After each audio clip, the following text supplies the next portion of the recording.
Drazí rodiče, Milí žáci, čas plyne jako voda v rozbouřené řece a my všichni se po 9 letech setkáváme naposledy. 30.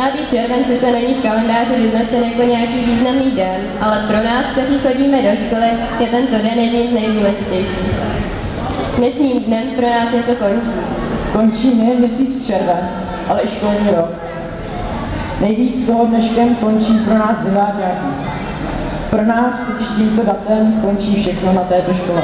Letos poprvé cítíme určité rozpaky a nejen čisté nadšení z nadcházejících prázdninových dnů.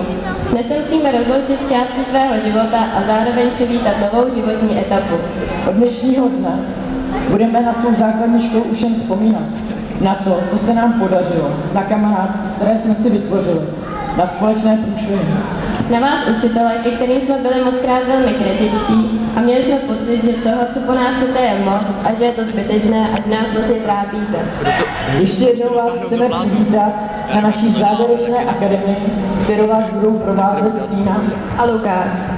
Dalším představením jsou tenisky od známé Lucie Bílé Merhautové.